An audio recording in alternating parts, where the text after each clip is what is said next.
আজকে একটা খবর, সেটা আমাকে আশা জাগিয়েছে, আবার আমি বিপদের শঙ্কাও দেখছি।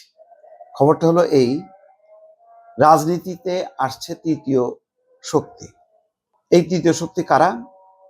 সেটা হচ্ছে জাতীয় নাগরিক পার্টি, এনসিপি, আমার বাংলাদেশ, এবি পার্টি, তারপরে রাষ্ট্র সংস্কার আন্দোলন এবং ইউনাইটেড পিপুলস বাংলাদেশ, আপ বাংলাদেশ। এই চারটা দল মিলে একটা জোট হচ্ছে, এটাই তৃতীয় শক্তি। এটা অবশ্যই ওয়েলকাম। এখন দেখেন, আমি জানি যে এই চারটা দল মিলে নির্বাচন করলে কয়টা আসন পাবে আমি সন্দিহান। একটা, দুইটা, তিনটা পাইতেও পারে, নাও পারে। কিন্তু বড় কথা হলো, একটা তো শুরু করতে হবে। আপনি শুধু মানে আসন পাইলেই আপনার রাজনীতি আছে, আসন না পাইলে আপনি রাজনীতি নাই, এটা তো ঠিক না। দেখেন, বাংলাদেশে অনেকগুলো রাজনৈতিক দল আছে, অত্যন্ত সিপিবি, কোনো আসন আছে কিন্তু তার রাজনীতি আছে। বাসদ, তার মানে আসন আছে, আসন নেই, কিন্তু রাজনীতিটা আছে, এবং কঠিন রাজনীতি আছে, আদর্শিক রাজনীতি আছে, তারা করে যাচ্ছে। তো আমি মনে করি না যে তৃতীয় যে শক্তি, সেই শক্তি যদি এই নির্বাচনে কোনো আসন না পায়, তারপর একটা বড় রাজনৈতিক শক্তি মানুষের মাঝে থাকবে। মানুষের মাঝে যারা ছিল, মানে অর্থাৎ যখন তাদের সংসদে কোনো আসন ছিল না, আসন ছাড়াই তো বাংলাদেশে একটা গণ অভ্যুত্থান ঘটে গেল, তাই না? তারাই তো বড় শক্তি ছিল, তাদের পেছনেই তো লক্ষ লক্ষ মানুষ। অথচ নির্বাচনের পিছনে লক্ষ লক্ষ মানুষ ছিল। আওয়ামী লীগের আমি ডামি নির্বাচনে সেই লক্ষ লক্ষ জনতা, মানে মানে ভোটের হিসাবে আমি বলছি, আসলে তো বাস্তবে ছিল না কেউই, অল্প কিছু ছিল। কিন্তু দেখেন, তারা আমি ডামি নির্বাচন করে মানে দেখাইছে যে লক্ষ লক্ষ ভোট পাইছে। সেই লক্ষ লক্ষ ভোটাররা তার কয়েক মাস পর একটা অভ্যুত্থান হলো, সেই অভ্যুত্থানের বিপক্ষে কিন্তু তারা দাঁড়ায় যায়নি। যদি দাঁড়ায় যেত তাহলে অভ্যুত্থান সংগঠিত হতো না।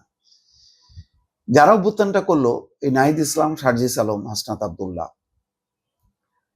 তারা কিন্তু এমপি ছিল না, রাজনৈতিক দলও ছিল না, কিন্তু তারা জনগণের পালস বুঝতে পারছে যে জনগণ কি চায়, সেটাকে সংগঠিত করতে পারছে সফলভাবে, যার জন্য গণ অভ্যুত্থান হয়ে গেছে। আবার পরবর্তী পর্যায়ে দেখেন যে তাদের কাছে যে প্রত্যাশা ছিল, সেই প্রত্যাশা তারা পূরণ করতে পারে। জনগণ সরে গেছে, এনসিপি বলতে গেলে নাই হয়ে গেছে। এখন যেটা আছে, এটা তো কোনো শক্তি না। আমি তো এনসিপি কে চিন্তা করি, তরুণ নেতাদেরকে চিন্তা করি, সেই জুলাই গণঅভ্যুত্থানের ওই যে শক্তি, ওই শক্তির গুরুত্ব আছে আমার কাছে। কিন্তু এখনকার যে শক্তি, এটা একটা ধ্বংসাবশেষ বলা যায়। এখন সেই এনসিপি কিন্তু দমে যায়নি, তরুণ নেতারা দমে যায়নি। আমাদের এত সমালোচনার মুখেও তারা কিন্তু কাজ করে চলেছে। এখন এবি পার্টি সহ তারা চারটা রাজনৈতিক দল, হয়তো আরো একটা রাজনৈতিক দল যুক্ত হবে, পাঁচটা রাজনৈতিক দল। এই 5 দলীয় জোট যদি তারা ইতিবাচক রাজনীতি করে, বিএনপি জামাতের বাইরে, বিএনপি জামাত এবং আওয়ামী লীগের বাইরে যদি তারা ইতিবাচক রাজনীতি করে, জনগণের পালসকে যদি ধরতে পারে, তাহলে তাদের মানে কয়টা আসন তারা জিতলো কি জিতলো না, এটা কিছু আসে যায় না। আসন ছাড়াই, কোনো প্রতিষ্ঠিত দল ছাড়াই বাংলাদেশে বিপ্লব হয়ে যায়, সেটা 5ই আগস্টের প্রমাণ। সুতরাং ওইটা মাথায় না রেখে ইতিবাচক রাজনীতিটা করা দরকার। কিন্তু ইতিবাচক রাজনীতিটা কি, আমি এখন যদি বলি, এনসিপি যেভাবে যে বক্তব্যগুলি আনছে সামনে, এটা কিন্তু ইতিবাচক না। এগুলি এক ধরনের উস্কানিমূলক। এটা এক ধরনের, আপনি বিএনপির বদনাম করে, জামাতের বদনাম করে আপনি এগোতে পারবেন না। আপনার লক্ষ্যটা কি, সেটা আপনি সামনে আনেন, ওটাকে পপুলার করেন। সকল রাজনৈতিক সহনশীলতা, শ্রদ্ধা, সম্মান বজায় রেখে আপনাকে এগোইতে হবে। আপনি অ্যাজ এ হোল বিএনপিকে চোর বাটপার বলবেন, জামাতকে গালি দেবেন, আপনার প্রতি কিন্তু শ্রদ্ধা সম্মান বাড়বে না, মনে করবে যে এগুলি বিয়াদব পোলাপা। আপনাকে ইতিবাচক রাজনীতি করতে হবে। আমি খুশি এই কারণে যে এই জোটের মধ্য দিয়ে এনসিপির একটা জবাবদিহিতা এবং যে দায়বদ্ধতার জায়গা তৈরি হবে।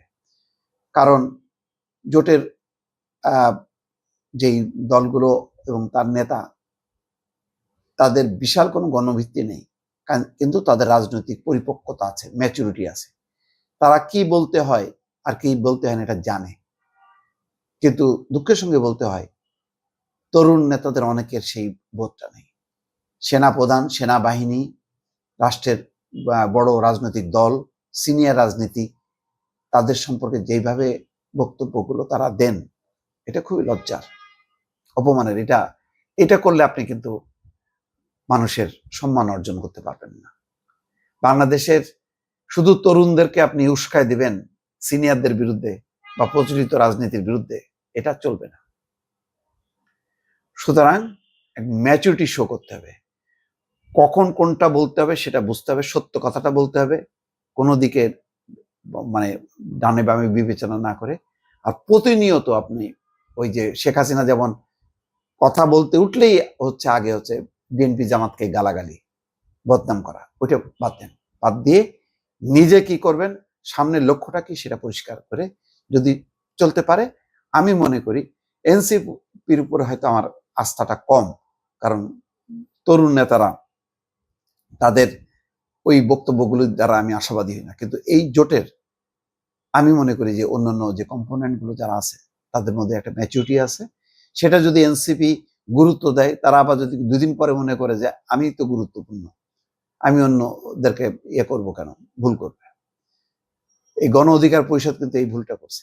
তারা গণতন্ত্রের মঞ্চের সঙ্গে থাকা উচিত ছিল, কিন্তু তারা বলছে যে আরে লোকজন তো সব আমারই, এখানে মাহমুদুর রহমান মান্নাকে, এখানে আসম আব্দুর রবকে, ভুলটা এখানেই করছে। যাই হোক, এনসিপির শুভকামনা। তৃতীয় শক্তি দরকার, বিএনপি জামাতের বাইরে আরেকটা শক্তি যদি সামনে আসে, জনগণ সাধুবাদ জানাবে। কিন্তু আবারও বলি, আপনার লক্ষ্য, উদ্দেশ্য, বক্তব্য সেগুলি যাতে জনবান্ধব হয়, মানুষ যাতে ফিল করে হ্যাঁ এই সমস্যাগুলো সমাধান করতে হবে এবং এটা এই জোটের দ্বারাই সম্ভব, তার নেতৃত্বেই সম্ভব, তাহলে মানুষ সাড়া দেবে। নতুবা শুধু গালাগালি, বদনাম করে কিন্তু আপনি আগাইতে